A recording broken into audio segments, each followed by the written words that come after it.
e vou aqui apresentar a minha tela.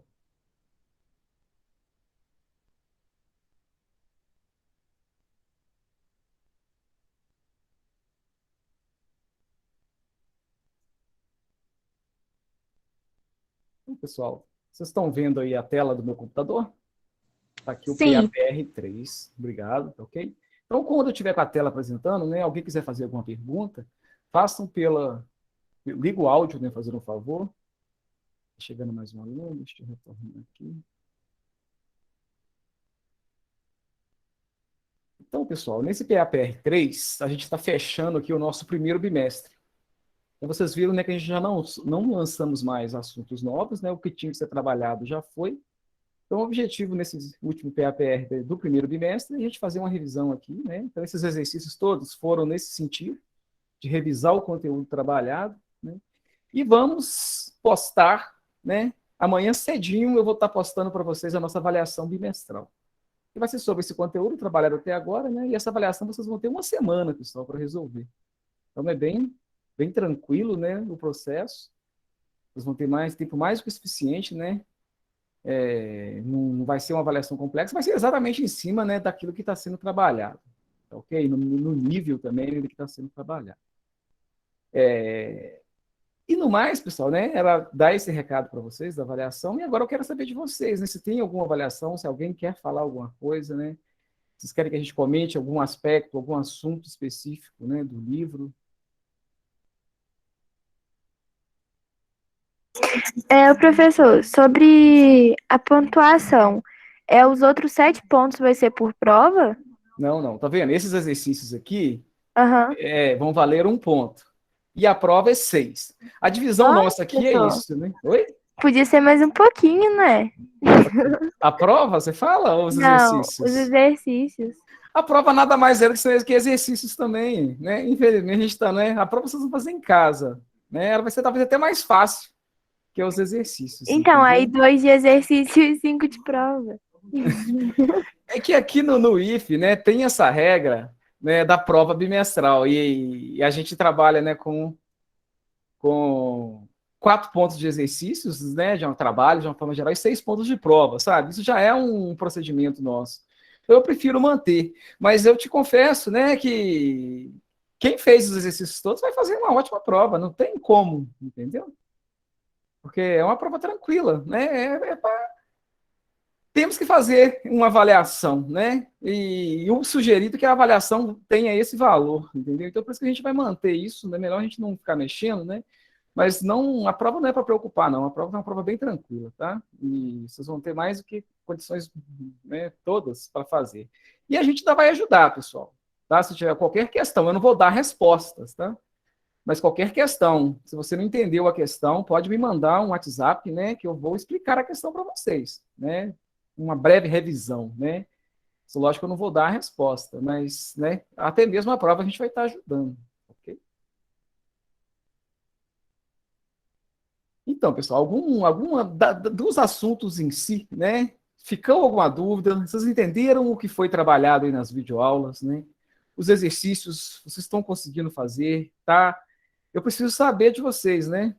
Para a gente poder tomar alguma iniciativa, né? Fazer alguma coisa, tentar fazer alguma coisa diferente. Eu vou voltar aqui para a tela, vou parar a apresentação, que aí eu vejo se alguém falar, ok? Então, alguém quer fazer algum comentário, alguma dúvida, quer tirar alguma questão específica que ficou em dúvida? O momento é esse.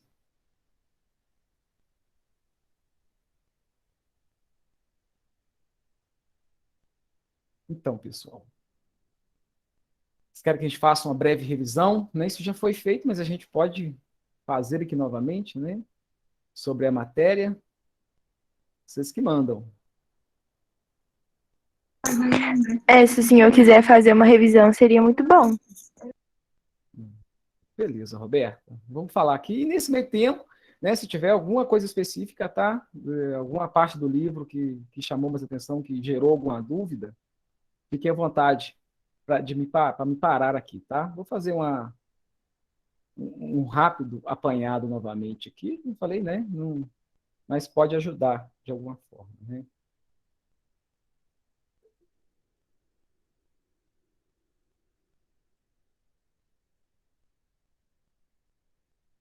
Deixa eu voltar aqui para minha tela, então, pessoal. Vocês estão vendo aqui novamente? Que agora eu estou no capítulo do livro. Né? Estão vendo? Sim. Ok. Então, pessoal, eu vou ter que voltar aqui rapidamente. Vamos começar lá do início de novo. Você viu que desse primeiro bimestre, até talvez pareça que é bastante matéria, né? Mas a gente tem uma divisão, né? A gente sabe aonde a gente quer chegar, né? Alguns talvez podem ter achado que foi muita matéria, mas não é, não, né? A gente está mais ou menos, né, dentro do planejado para o ano, ok? Então, pessoal, nós estamos trabalhando nesse primeiro bimestre, né? Trabalhamos o capítulo 1 e o capítulo 2, né, e o capítulo 4 na íntegra. Lógico que vocês percebam que esse livro ele é muito contextualizado, né? Várias sessões são voltadas não para química exatamente, né? Eles estão trazendo, né, chamando a atenção para alguns pontos importantes, né, de interface da química com a sociedade. Tá aqui. Então, né, o capítulo 1, 2 e 4 na íntegra, e o capítulo 3, somente algumas sessões que a gente destacou lá. Vou passar rapidamente aqui, novamente. Então, né, nesse capítulo 1, pessoal, o que é destacado, né, é a questão de substâncias e transformações. Então, o que são substâncias? Né? As substâncias são os elementos químicos, né, que existem aí, né, um elemento ou mais de um elemento que se liga, né, a outro para formar a matéria, né, podemos dizer assim, que existe no universo. Então, tudo que existe no universo, né, é uma mistura de um grande número de substâncias. Lógico, né, isso está misturado aí nas águas, né, nos solos, no ar. Em alguns poucos processos, em algumas poucas situações da natureza, você encontra o que a gente chama de substância pura, né, que seria que nem você encontrar, por exemplo, uma pepita de ouro, né? Tomara que a gente encontre uma dessa um dia na vida, né? Ou uma pedrazinha de diamante, né? Você pode encontrar, mas são poucas as substâncias que se encontram na natureza, né? Espalhadas na natureza na sua forma pura. Né?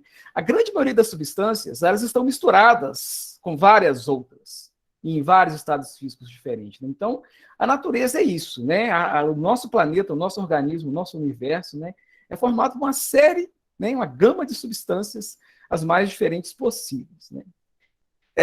Num primeiro momento, né, a gente analisa essas substâncias aqui de um aspecto macroscópico, podemos dizer assim. Né? O que a gente vê dessas substâncias? Né? Então, a gente estudou aqui, né, algumas propriedades que vão ser passadas aqui ao longo desse capítulo.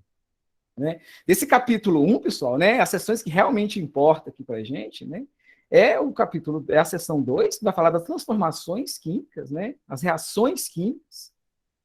Reações químicas acontecem aos montes, então essas substâncias que existem na natureza, né, elas estão em constante transformação, elas estão se reagindo, né, umas mais, outras menos. Mas um grande número de reações químicas, de transformações químicas, acontecem na natureza. Né? E muitas também são provocadas pelo ser humano, né, para obter novas substâncias. Então, o ser humano ele aprendeu, né, com a química, né, a produzir novas substâncias, transformar substâncias que já existiam, né, em novas substâncias, sintetizar substâncias totalmente novas, né, totalmente artificiais. Né? E a outra seção que é muito importante aqui é a seção 4. Como é que a gente sabe, né? Como é que a gente identifica as substâncias? Pelas propriedades que elas possuem. Cada substância vai ter uma propriedade, né? Uma primeira propriedade que a gente destaca, né, os estados físicos, né? Tem substâncias que na temperatura e na pressão, nas condições ambientais, elas são encontradas em estados sólidos, líquido, gasoso. Então, são diferentes estados físicos. E cada substância dessa possui suas propriedades, né? A gente viu algumas aqui. Eu vou lá nessa seção para destacar bem essas propriedades. E lógico que são propriedades químicas, físicas, organolépticas. A gente vai destacar aqui muito propriedades físicas e químicas. Né? As propriedades químicas é a forma que as substâncias reagem quimicamente. Né? E as propriedades físicas é aquilo que a gente percebe nessas substâncias. E propriedades físicas que a gente destacou aqui, pessoal, que vocês têm que dominar muito bem. Né? Temperaturas de fusão e de ebulição. Okay? Cada substância específica ela vai ter uma temperatura de fusão característica, uma temperatura de ebulição característica. Né? Destacamos também as temperaturas, né? A densidade. que vai ser aqui a próxima sessão. Solubilidade em água. Na solubilidade, a forma essa substância dissolve ou não, né, em um ou outro solvente.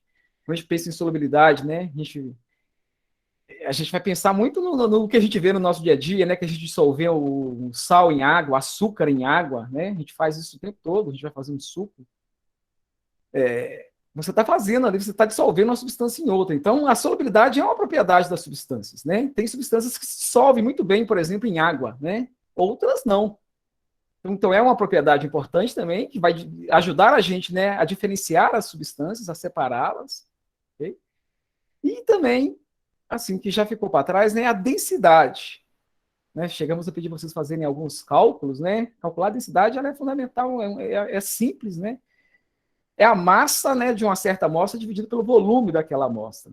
Aí você pode determinar esse volume de diferentes formas. E a densidade? Acho que está atrás, né? Isso, a densidade é nessa seção anterior, né?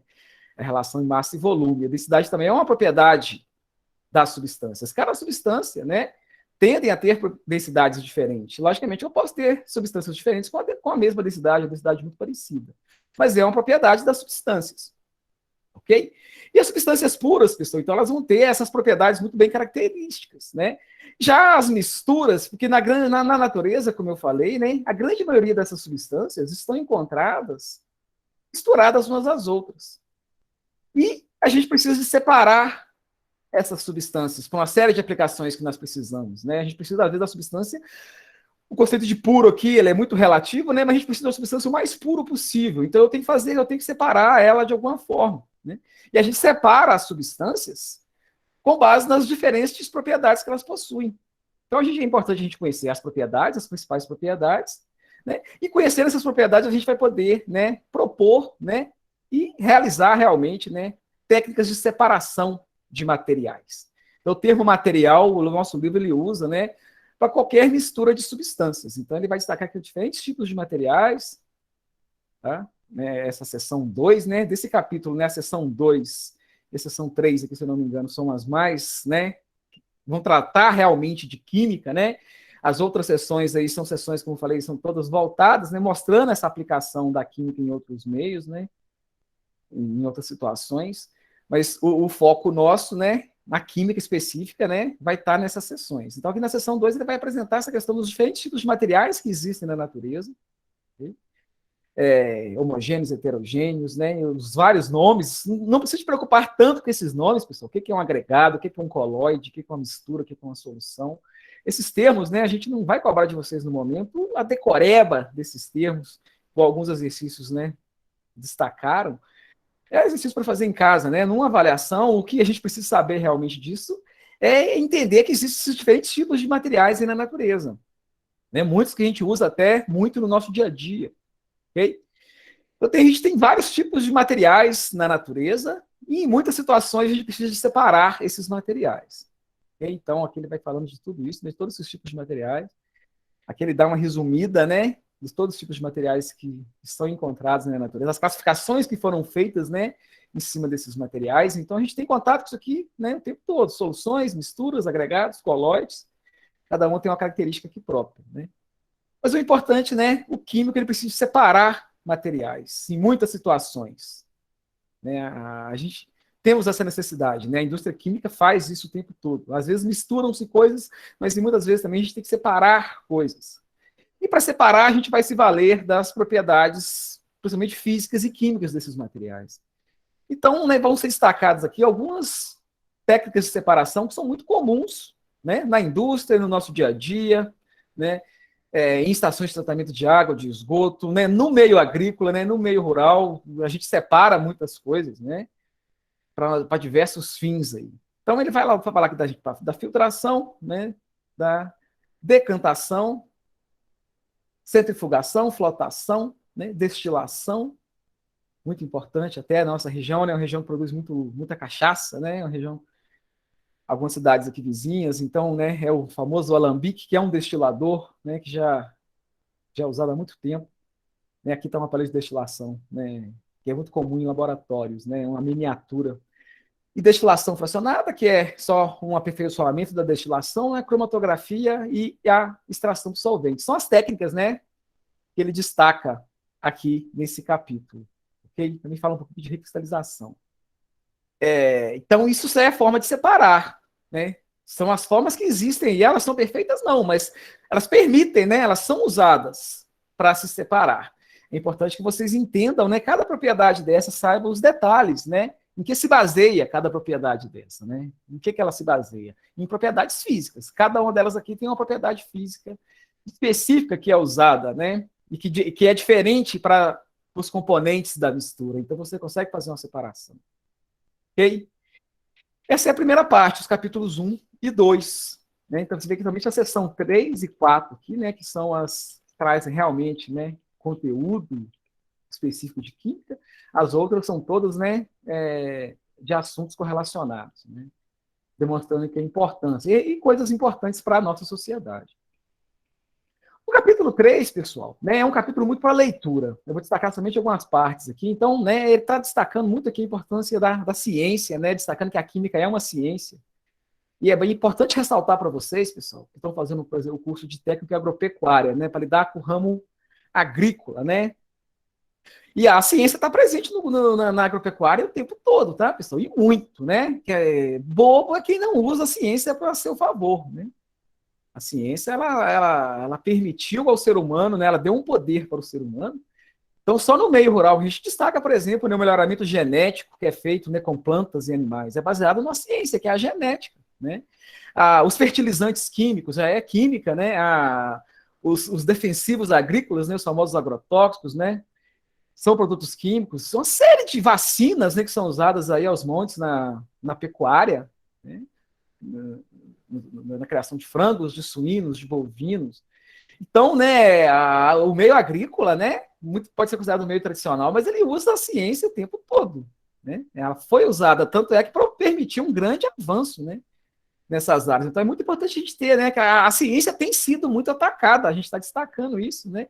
E eu, como químico, eu sou um cientista e a gente defende, né, a gente acredita nisso, ok? Só destacando isso aqui, então ele vai destacar um pouquinho, né, como que a química, né, chegou até os dias de hoje, né? Não era assim, a química não sempre existiu, né?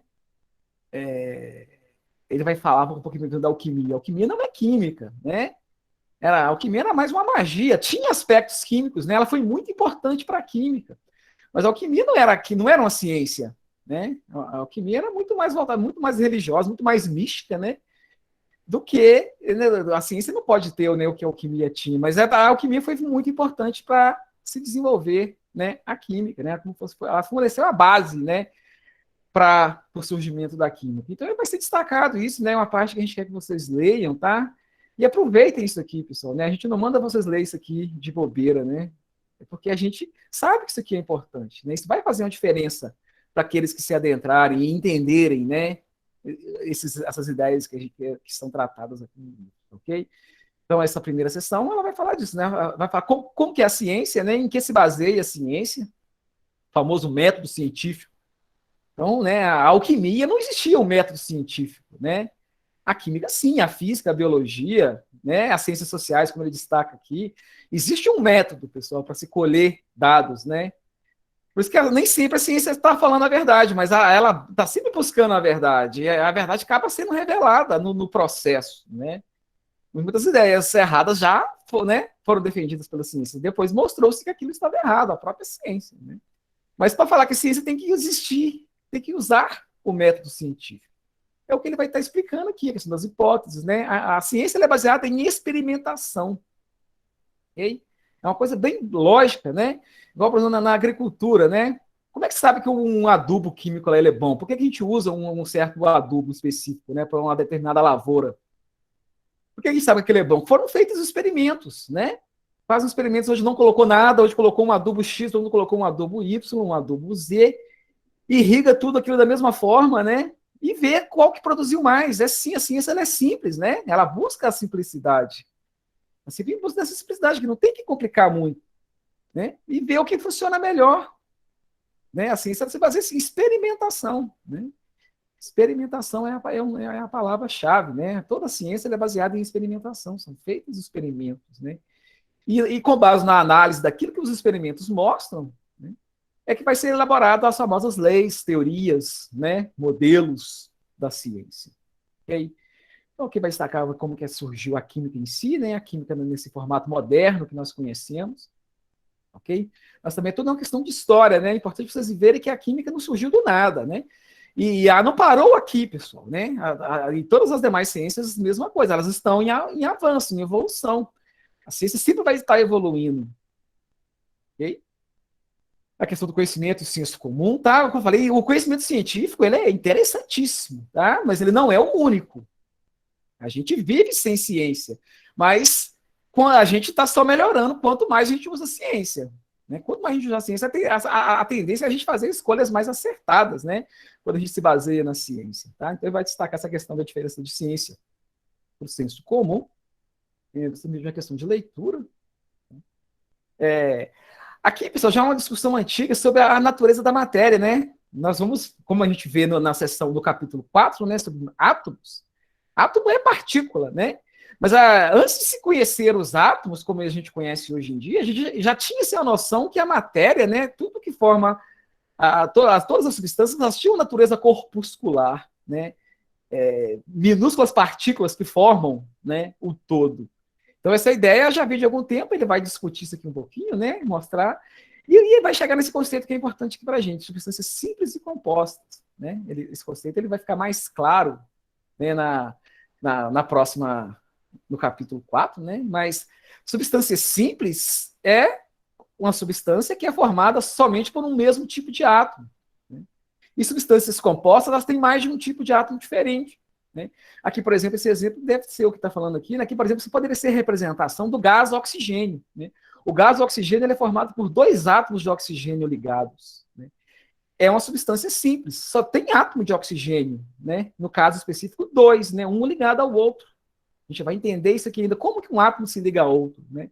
Os átomos se ligam a outros, podem se ligar. E aqui é uma substância composta. Eu vou ter, né, por exemplo, que 2 átomos de hidrogênio, que seriam as bolinhas azuis, né, ligados a um átomo de oxigênio, que seria uma bolinha vermelha aqui. Isso é a nossa molécula de água. Né? Nós sabemos que a água é assim. A água é uma substância, se ela estiver pura, ela é uma substância composta.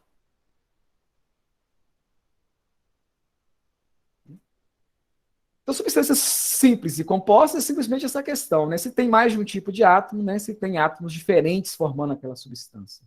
Mas sempre, quando eu falo em substância, eu estou me referindo a uma substância pura. Né? É só aquilo. Aqui eu só tenho oxigênio aqui dentro. Aqui eu só tenho água. Né? Então, eu teria essa diferença nas duas situações. Então, né, aqui ele destaca bem o que é uma substância, né? Que é uma substância simples e uma substância composta. São conceitos aqui importantes. E essa seção 4, pessoal, né, ela já vai trazer para a gente a questão da linguagem. Eu venho falando sempre, né, a química tem uma linguagem própria.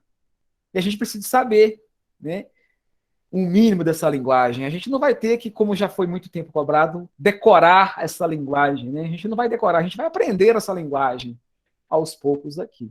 Mas a química precisa de uma linguagem própria. Porque são muitas as substâncias diferentes, são muitos os processos, né? A gente tem que descrever, tem que ter uma forma de descrever essas operações, essas substâncias. Né?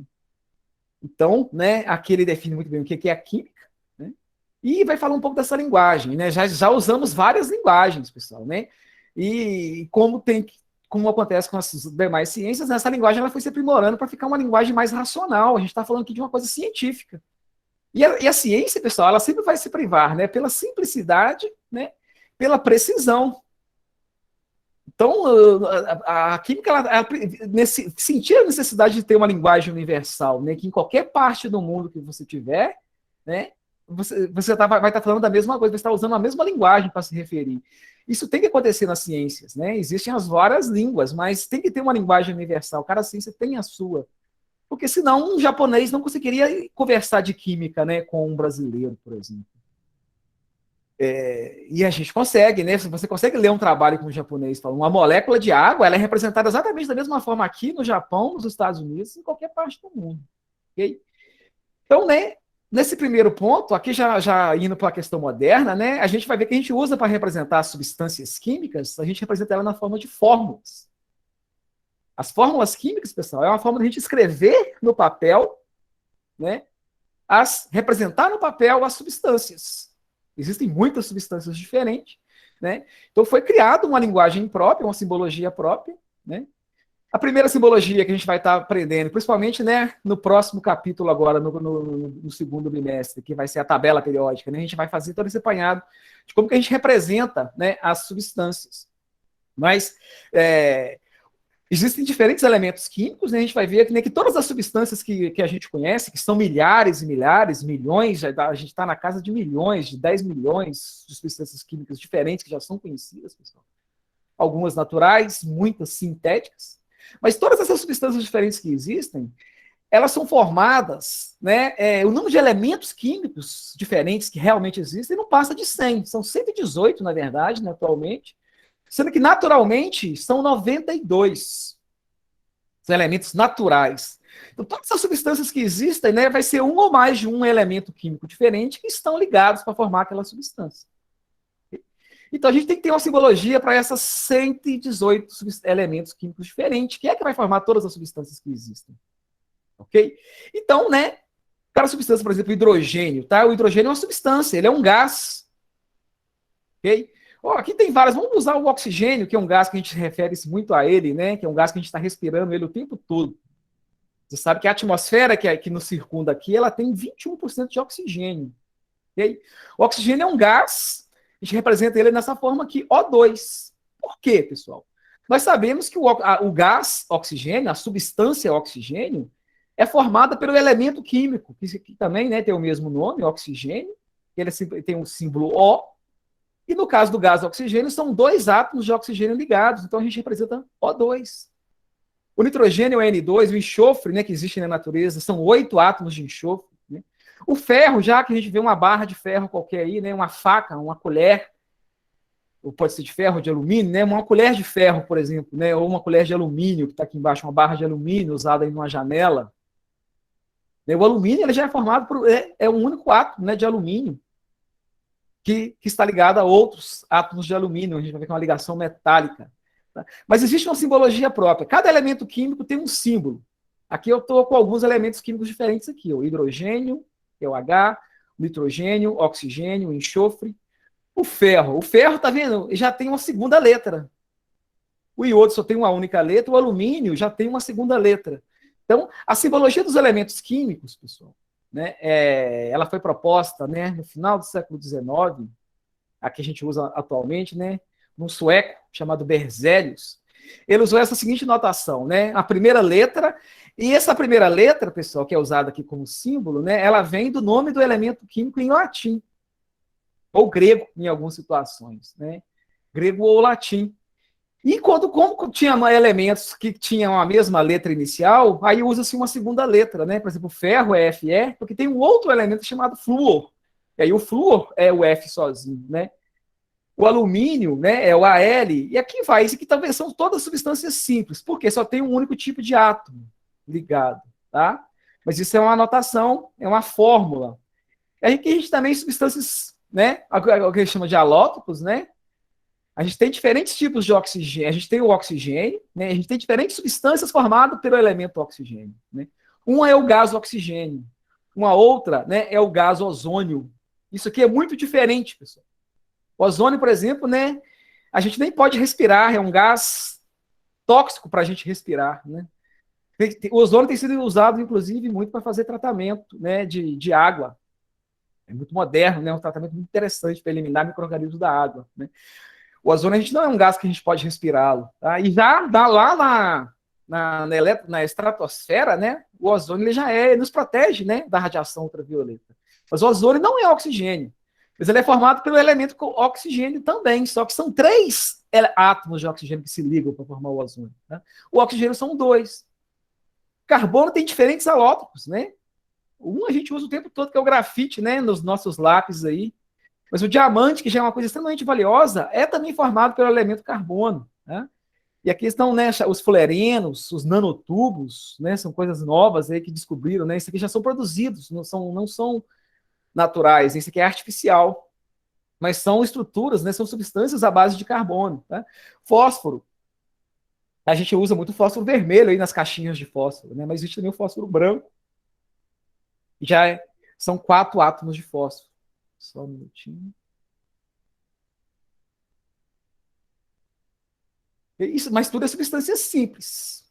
Ok? Então, esse termo alótropo, né, quando é formado pelo mesmo elemento químico, só que, né, são organizações diferentes, são números de átomos diferentes, ou formas de organizar diferentes, que geram substâncias diferentes. Tá? Mas está aqui, né, substâncias simples, e aqui embaixo a gente vai ter uma lista de substâncias compostas. Alguns exemplos aqui, a água, né, um líquido famoso aí, né, que a gente, fundamental para a nossa vida. A água são 2 átomos do elemento químico hidrogênio e um átomo do elemento químico oxigênio. Isso se liga e forma a molécula de água. Tá?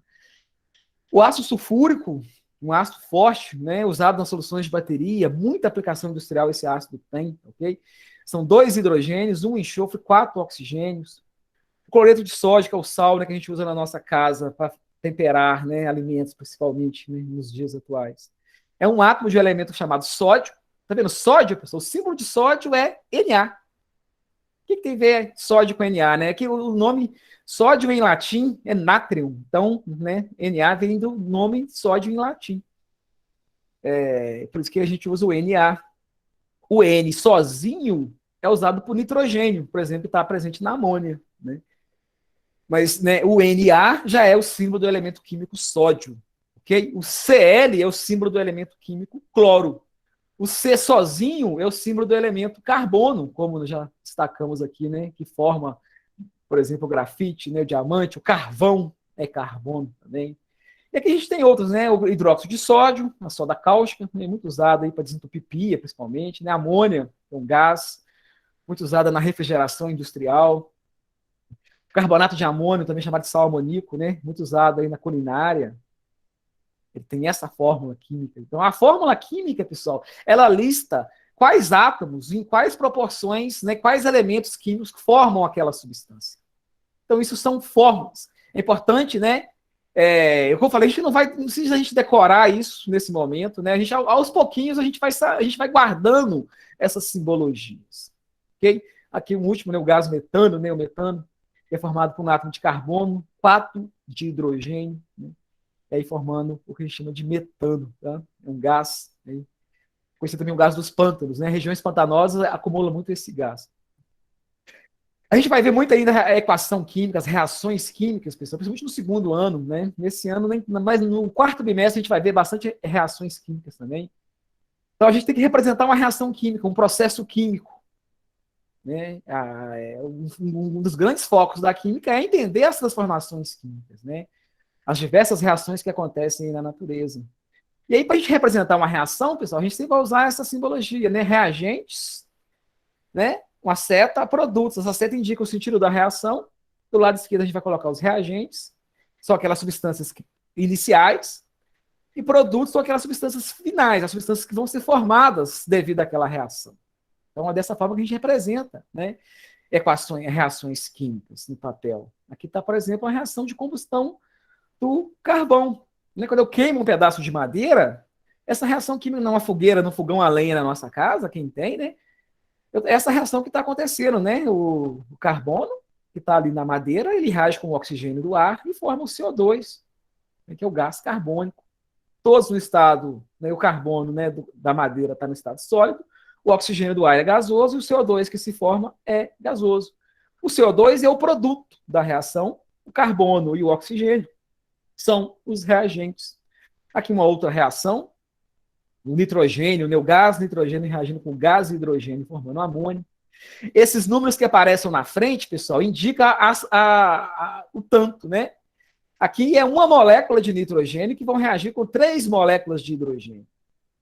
Então, aqui a gente representa as formas das substâncias, né, o estado físico que elas estão, o sentido que a reação acontece, o produto que é formado, e as proporções de reagentes e produtos. Essa é a forma que a gente tem para representar equação química, que é importante para a gente. Ok? E ao longo, né, a gente sempre vai estar relembrando essas notações. No momento, vocês precisam muito dessa notação das fórmulas das substâncias. Entender o que são essas fórmulas, tá? É fundamental, a partir desse momento, que você bater o olho numa fórmula, você saiba o que ela está dizendo para a gente. E o que ela está dizendo? É a proporção, né, dos diferentes tipos de átomos que participam, né, que se ligam para formar aquela substância específica. Ok? E aí depois a gente vai lá para o capítulo Capítulo 4, pessoal. Aí sim, o capítulo 4, a gente está adentrando realmente, né? Nossa, voltei demais aqui. Esse restante do capítulo 3, vocês vão ver somente no segundo ano. Ok? O capítulo 4, sim, ele vai falar para a gente, né? O foco aqui do capítulo 4, pessoal, é os modelos atômicos. Né? Então ele vai mostrar que essa história de átomo ela já vem de muito tempo, né? Ela vem lá desde os gregos. A ideia de átomo ela foi abandonada durante muito tempo também, né? Principalmente por causa desse Aristóteles, né? Não estou criticando ele não, esse cara era um gênio da ciência, mas ele na época ele não levou a sério o conceito de átomos, né? Que era um conceito correto, que havia sido proposto antes dele, né? Pelo Demócrito e o Leucipo, né? Ele já tinha uma outra visão da matéria, né? Daquela visão contínua da matéria, né? E a famosa teoria dos 4 elementos. Logicamente, Aristóteles estava errado, pessoal, mas essa ideia dele foi aceita na época, principalmente pela Igreja Católica, né? E a Igreja dominava na época, então essa ideia ficou, né, viva durante muito tempo. Ela foi aceita durante muitos anos, praticamente 2000 anos, né? Acreditou-se na teoria dos 4 elementos aristotélicos aí, né? E hoje nós sabemos que nem água, nem ar, nem fogo, nem terra são elementos, né? A água a gente sabe que é uma substância, né? O ar é uma mistura de substâncias, o fogo é uma energia, né? E a terra é uma mistura de substâncias, né? Mas esse conceito de elemento químico foi vir muito depois, ok? Então ele vai contar um pouquinho aí dessa história, né? As leis que foram sendo conhecidas na época, como falar, a ciência ela avança nesse caminho, né? Vão sendo descobertas coisas, né? Cientistas diferentes, nos mais diversos locais, nas mais diversas épocas, vão fazendo descobertas, de acordo com os seus experimentos que eles fazem, né? Eles vão descobrindo coisas e aquilo vai sendo discutido, vai sendo, né, divulgado e vai se formando ideias, ok? Então já se conhecia bastante, né? Algumas leis já eram muito bem estabelecidas, né? Na época do Dalton, pessoal, eu vou vincar no Dalton, né? Que, como falei, a ideia de átomo começou lá com os gregos antigos, foi abandonada e depois ela ressurgiu, né, com o Dalton já, né, no século XIX, em 1800 e pouquinho, início do século XIX, né? Então, mas eu quero que vocês tenham muito bem claro o que é a questão de átomo, pessoal. Para começar, os átomos são microscópicos, né? A gente não enxerga a olho nu. E, na verdade, nem os melhores microscópios, praticamente, né? Quase microscópio nenhum consegue enxergar um átomo individual. Então, né, hoje em dia, sim, já temos alguns microscópios que conseguem praticamente isolar um único átomo. Mas isso, né, na época de Dalton, então na época dos gregos, isso era impossível. Então era um exercício mental, pessoal. A gente lida no mundo macroscópico, né? Mas você tem que imaginar como que seria uma substância no nível microscópico. Isso que o Dalton fez, né, os gregos fizeram também, né? E o Dalton ele ressurgiu com essa teoria atômica, né? O que é a teoria atômica, né? E é a teoria correta, pessoal. Né? Se a gente vê que a ideia de átomo foi mudando muito ao longo dos anos. A gente teve vários modelos atômicos. O livro de vocês, inclusive, ele não apresenta o modelo atômico atual. Somente lá no terceiro ano, no livro do terceiro ano, ele vai fazer uma rápida discussão sobre o modelo atômico atual. Mas nesse momento, né, eles acham prudente não apresentar, que o modelo atual, eu já acho que ele já usa alguns conceitos que um aluno do primeiro ano do ensino médio ainda não estaria preparado para entender aquela complexidade, né? Que é uma coisa extremamente complexa mesmo, se for pensar em átomos, tá? Mas hoje nós sabemos que realmente, né, tudo que existe na natureza é formado por átomos, pessoal, né? Então nós sabemos que tudo que existe na natureza é formado, né, por um ou mais de um elemento químico diferente. Conhecemos atualmente 118 elementos químicos, desses 92 são naturais. Então a natureza realmente, né, nós, os animais, as plantas, né, o solo, né, o ar, tudo que existe aí que a gente consegue enxergar ou não, né, é formado por 92 elementos químicos. Ou pode ter algum elemento artificial aí, né, algum material que foi criado pelo homem, mas tudo que é natural é formado, né, por um ou mais dos 92 elementos químicos conhecidos, né? E cada elemento químico, pessoal, ele é formado por um átomo específico. Tá? Isso foi o que o Dalton falou. O erro do Dalton foi a forma que ele imaginou o átomo, né? Ele imaginou o átomo como sendo, né, uma bola de bilhar, uma bola de sinuca. Logicamente, cada elemento químico diferente seria formado por um tipo de bola diferente, né? Uma bola maior ou menor. Mas ele imaginou o átomo indestrutível, indivisível, uma pequena bolinha, né? Invisível a olho nu, né? O que seria o hidrogênio, por exemplo? Né? Era um elemento hidrogênio, ele seria formado por uma bolinha muito pequenininha.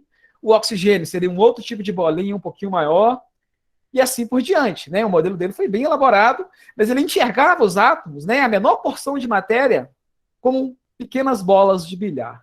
Né? E aí ele estava errado, por quê? Ele não conseguiu explicar, por exemplo, né, a eletricidade. Como que essas bolinhas, né, como que explicaria a questão da eletricidade? Foi um dos fatores que o modelo atômico dele não explicava. Né? Mas tudo que já se sabia até então, pessoal, ele explicou muito bem. Ele explicou a lei de conservação da massa.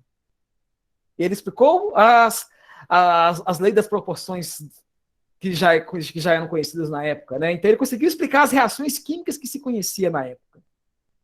Por isso que o modelo dele foi muito aceito, né? Porém, quando adveio a questão da eletricidade, o modelo dele já se mostrou errôneo, né?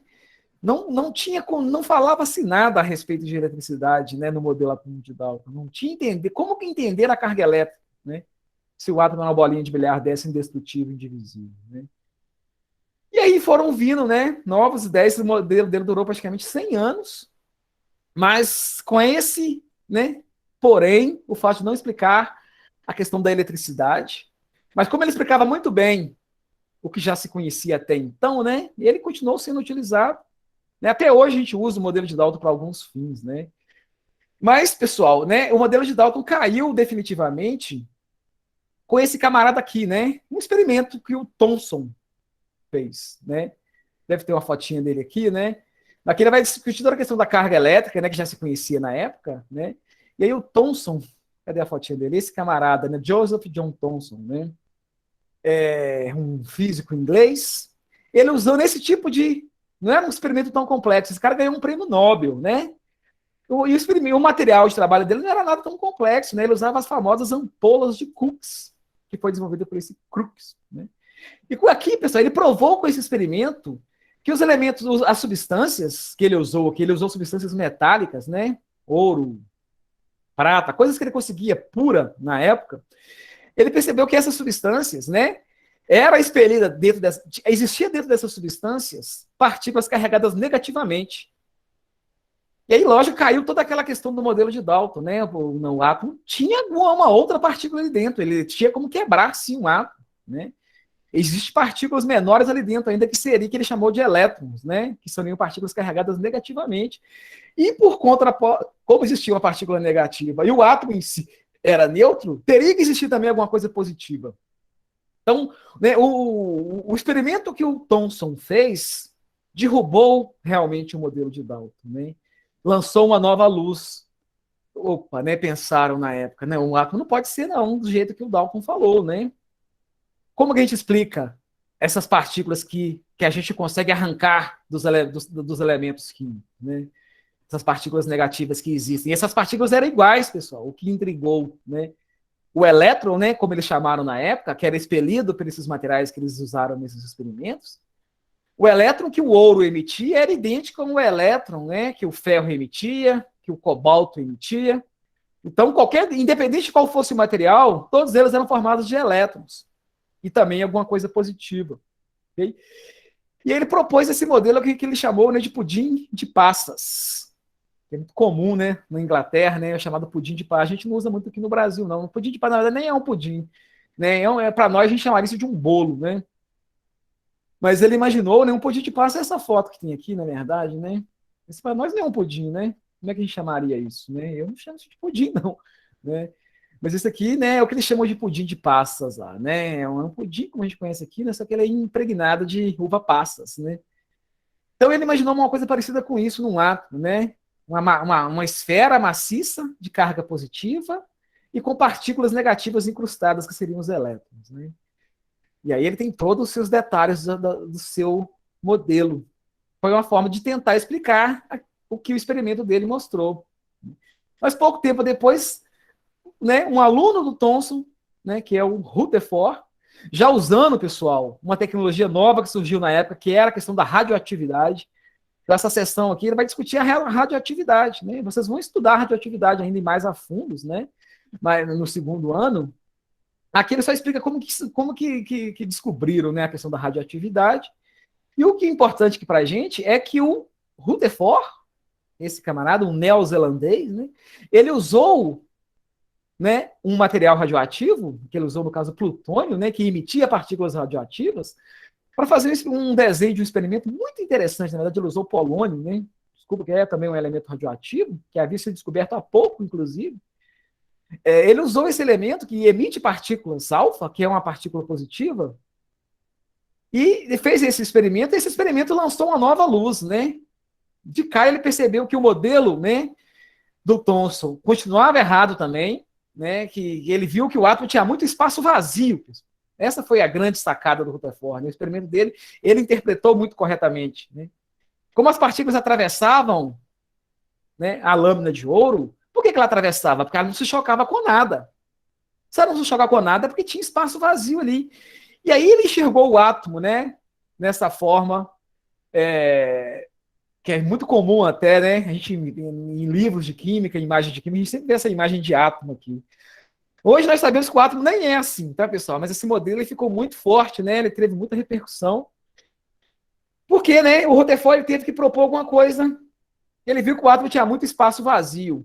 Esse espaço vazio é o espaço que existia entre o núcleo do átomo, onde existiria a massa e a parte positiva do átomo, e os elétrons, que ficariam circulando ao redor desse núcleo. Esses elétrons ficam muito distantes até, pessoal, né, do seu núcleo. Então, é nesse espaço entre o elétron e o núcleo que as partículas atravessavam, né? Aquelas partículas que refletiam, que bateram no núcleo, né? Bateram de frente com o núcleo. E aquelas que sofreram algum desvio é porque elas bateram de raspão no núcleo, né? As que passaram direto, que foi a grande maioria, não se chocaram com nada, nem desviaram, nem se chocaram, né? Por quê? Não encontraram nada na sua frente. O átomo ele tem muito espaço vazio, né? E se intrigou, mas a ciência é clara, o experimento foi muito bem feito, muito claro, né?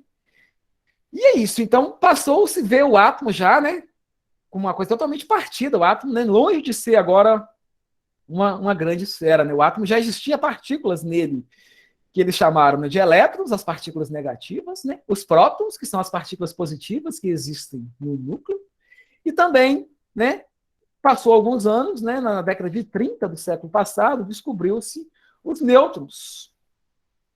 E aí hoje nós sabemos, né, temos até mais informações do que isso, pessoal, mas a gente conta a história para vocês até esse passo, né? A gente trata o átomo hoje em dia como composto por 3 partículas menores, né? Que são as partículas negativas, os elétrons, que estão girando ao redor do núcleo, onde existem os prótons, que são positivos, e os nêutrons, que não têm carga. Agora, nós já sabemos hoje, em 2021, que tanto o próton, quanto o elétron, quanto o nêutron, pessoal, é formado por partículas ainda menores, né? Deve citar aqui neutrinos, pósitrons, mesons, deuterinos, e são muitas, são mais de 20 subpartículas atômicas, tá ok? Mas a gente não vai preocupar muito com essas partículas subatômicas no momento, a gente vai focar nas 3 principais, ok? Então, o que difere, né, cada átomo específico vai ter um número de prótons, elétrons e nêutrons, ok? Aqui já aproveito para representar essa simbologia que está sendo colocada aqui em cima, é uma simbologia muito comum para a gente se referir às substâncias, aos elementos químicos. Aqui eu estou trazendo 3 elementos químicos diferentes. O hélio, que é um gás, muito comum no Sol. Tá? O Sol é basicamente, pessoal, a massa do Sol é hélio e hidrogênio, né? Loucura. E aqui na Terra já existe muito pouco hélio e hidrogênio isolados, né? Aqui tem o hélio, o hidrogênio e um terceiro elemento que é o berílio. Ok? Cada elemento químico diferente, pessoal, ele vai ter átomos diferentes. O átomo de hidrogênio é o menor átomo que se conhece. Ele tem um único próton, ele não tem nêutrons e tem um único elétron, pessoal. Então, quando a gente olha para um átomo de hidrogênio, que é um elemento, né, já bastante conhecido, como eu falei, muito comum no Sol, ele forma, né, a molécula de água. O elemento hidrogênio, né, ele tem um único próton e um único elétron. Tá? Já o berílio, ele tem 4 prótons no núcleo, mais 4 nêutrons e 4 elétrons circulando ao redor. Okay? O hélio ele já possui, né, 2 prótons e 2 nêutrons no núcleo, né? E mais 2 elétrons circulando, é o que eles chamam de eletrosfera. Okay? Aí essa simbologia, pessoal, ela traz para a gente, né, o que a gente chama de número atômico. O que é número atômico? Foi um número que eles criaram, né, para se identificar os diferentes elementos químicos. Então, cada elemento químico tem um número atômico específico. O que é número atômico? É o número de prótons que o elemento possui. Por que usaram prótons, pessoal? Então vamos pensar, né? São 3 partículas principais que os átomos possuem: prótons, elétrons e nêutrons. Nêutron tem átomo que nem possui nêutron. O hidrogênio, por exemplo, não tem nêutron. Então não podia se usar o nêutron para identificar um átomo, correto? O elétron, pessoal, como a gente vai falar aqui agora em breve, né? Os átomos podem perder ou ganhar elétrons. Então eles viram também que não era um parâmetro bom para se identificar substâncias, elementos, né? O número de elétrons, que os números de elétrons podem ser perdidos ou ganhos pelos elementos. E aí eles preferiram usar o número de prótons, que é uma coisa mais fixa, né? O número de prótons até pode variar nas reações nucleares, nas reações radioativas, tá? Mas é um caso bem específico. No geral, numa transformação química, né, normal, não acontece modificações, né, no núcleo atômico. Então, o número de prótons não varia. Então, usou-se o número de prótons dos átomos, né, para se identificar um elemento químico. Esse número de prótons foi chamado de número atômico. Então, o número atômico é o número de prótons que o átomo possui. Então, o número atômico ele vem representado na parte inferior, nesse tipo de representação. Né? Aqui está o símbolo do elemento químico. Por que tem que ter esse Ezinho, pessoal? Porque o hidrogênio já é um H. Então, o hélio, né? Por que né, hidrogênio, né, é um H, mas o nome vem do nome em grego, em latim, né, que é hidragírium, né? Mas o hidrogênio, pessoal, ele tem um próton. O número atômico dele é 1. Esse número que vem sobrescrito aqui, né, na parte esquerda. O berílio, ele tem o número atômico 4. Ele tem 4 prótons. Né? O hélio tem o número atômico 2. Ele tem 2 prótons. Esse número que vem na parte inferior aqui é o número atômico, que é o número de prótons que o elemento possui. Na parte superior, pessoal, vem o número de massa. Porque eles perceberam, né, que os elétrons, a massa do elétron é praticamente desprezível em relação ao número de a massa do próton e do nêutron. Aqui embaixo ele tem essa tabelinha, pessoal. Olha a massa de um elétron. Isso é coisa extremamente pequena, tá? 9,11 vezes 10 a menos 28 gramas. Isso é nada, né, praticamente. O próton também é muito leve, né, e o nêutron. Só que em relação ao outro, ó, o próton, ele é praticamente 1.840 vezes mais pesado do que o elétron, ou seja, quase 2.000 vezes mais pesado que um elétron. Então, né, o que dá massa realmente para um elemento químico, né, para um átomo de um elemento químico, é o núcleo, pessoal. E o núcleo tem prótons e nêutrons. Então, o número de massa é a soma do número de prótons mais nêutrons que esse átomo possui. É o número que vem na parte superior. O hélio, por exemplo, ele tem um número de massa igual a 4, porque ele tem 2 prótons mais 2 nêutrons. Isso é uma massa relativa, tá? A massa real é essa aqui.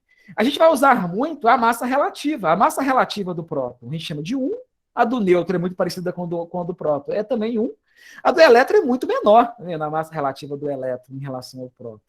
Então a gente desconsidera, a gente fala que a massa do elétron é desprezível. O que dá realmente, a gente vai considerar que o grosso da massa de um átomo é a soma de prótons e nêutrons. E a gente considera cada uma como tendo um valor 1. As cargas, como eu falei, o nêutron não tem carga, a carga do próton é mais 1, cada próton tem uma carga mais 1, é uma carga relativa também, né? E a carga do elétron é menos 1. A carga real seria essa aqui, né? Em coulombs. A gente vai trabalhar com a carga relativa, né? A gente não precisa trabalhar com a carga real e nem a massa real dessas subpartículas, dessas partículas subatômicas. Ok? Então isso é muito importante, pessoal, a gente saber, né? E como eu falei também que o número de elétrons é variável, pessoal, né? Um átomo eletricamente neutro, ele tem o mesmo número de prótons e elétrons. Mas na natureza, pessoal, muitos elementos químicos são encontrados na forma de íons. Porque muitos átomos ganham ou perdem elétrons. Um átomo, quando perde elétron, ele vai deixar de ser eletricamente neutro, né? Ele vai ficar carregado. Se ele perder elétron, ele vai ficar com carga positiva. Se ele ganhar elétron, ele vai ficar com carga negativa. Então, existe na natureza cátions e ânions. Alguns muito comuns, pessoal. Né? Eu estou mostrando aqui exemplo, né? O Na+. Isso aqui é o cátion sódio. Tá? O Na sozinho é o elemento sódio. O Na+, é o cátion sódio. Okay? Eu sei aqui de cor, né? O sódio, pessoal, ele tem um número atômico igual a 11. Então, o elemento sódio Na, ele tem 11 prótons, 11 elétrons. O cátion sódio, que é o que está presente, por exemplo, no cloreto de sódio, tá? A gente lida com isso aqui então todo dia. A gente não lida com o sódio puro, a gente lida com o cátion dele, que é o Na+. O Na+, ele vai ter 11 prótons e 10 elétrons. Isso que ele fica com a carga mais 1, né? 11 menos 10, se você subtrair o número de prótons para o número de elétrons, o valor que der a resposta vai ser a carga do íon. Né? Íons positivos a gente chama de cátions, os negativos a gente chama de ânions. Ok? O cloreto de sódio, que a gente lida no dia a dia, né, que é o nosso sal de cozinha, ele é formado pelo cátion sódio e pelo ânion cloreto, Cl-. Ok? Para vocês terem aí um exemplo. Isso, pessoal, tá? Né? Então ele vai mostrar esses que a gente já havia falado aqui, né? Que o número atômico é igual ao número de prótons, o número de massa é o número de prótons mais o número de nêutrons, né? O número atômico é o número de prótons. Essa simbologia aqui, né? Número de massa, número atômico, ok? Aqui então ele vai definir o que é um elemento químico, é um tipo de átomo caracterizado por determinado número atômico. Então cada elemento químico diferente vai ser formado por um átomo diferente. Como falei, né, existe um número específico de elementos químicos. A gente conhece até hoje 92 elementos químicos naturais. Outros 18, 20 aí foram produzidos artificialmente. Nós já sabemos produzir elementos químicos também. Ok? Mas elemento químico é isso, né? É conjunto de átomos do mesmo tipo. Então, né, esse conceito de nucleotídeo é bobeira. E existem também na natureza os chamados isótopos. Pessoal. Isótopos, né, são elementos que são substâncias, né, a gente pode chamar de... São elementos diferentes, na verdade, né, são substâncias... Como é que, né, são átomos do mesmo elemento químico, só que com diferente número de massa. Existe isso. Estou dando um exemplo aqui com oxigênio, né? Existem 3 tipos diferentes de oxigênio na natureza. Tá? O mais comum de todos é o oxigênio com 8 prótons, 8 nêutrons e 8 elétrons. Mas existe também o oxigênio, que a gente chama de oxigênio 17, que ele vai ter uma massa 17, porque ao invés de 8 nêutrons, ele tem 9, pessoal. Por quê? Né? Como os elementos químicos são produzidos, pessoal?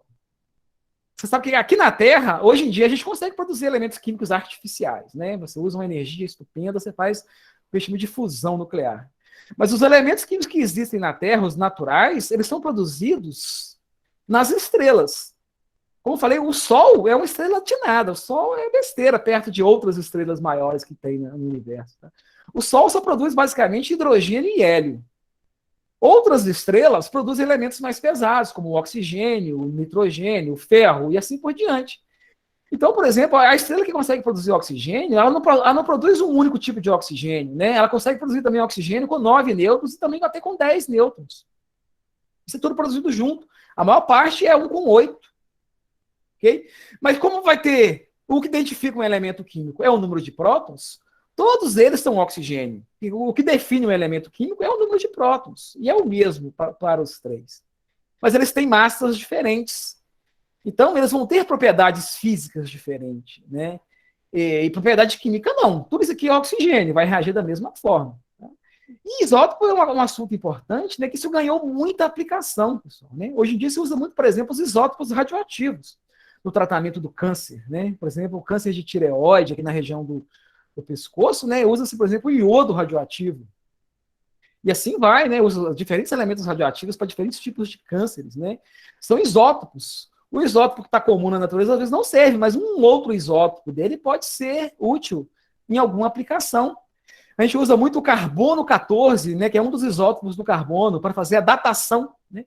A gente conhece a história do universo, a história do nosso planeta, porque a gente consegue achar fósseis e a gente consegue saber a idade desses fósseis, pessoal. E como a gente sabe a idade de fósseis, esse osso aqui, né, era de um dente, né, era um dente de um dinossauro que tem tantos milhões de anos. Como se sabe isso, né? Porque um, lógico, encontrou-se o fóssil e um outro, lógico, fez uma datação desse fóssil. Ok? Mas era isso, pessoal, né? Ah, sim, aí o modelo de Bohr é só um refinamento do modelo de Rutherford, ok? Ele propôs a questão dos orbitais, né? Que os elétrons vão circular em órbitas. E o modelo de Bohr, né? Isso aqui explica muito bem, né? Existem as órbitas onde os elétrons não ficam de qualquer jeito, né, em torno do núcleo. Eles vão ocupar certas órbitas, e eles podem ir de uma órbita a outra, dependendo, né, se houver um fornecimento de energia ou não. Né? Mas o modelo de Bohr, né, é chamado também de Rutherford-Bohr, que ele foi, né, um aprimoramento do modelo de Rutherford. Ok? Mas o tempo meu já está até se esgotando aqui. Era mais ou menos isso que eu queria falar, espero que tenha ajudado aí.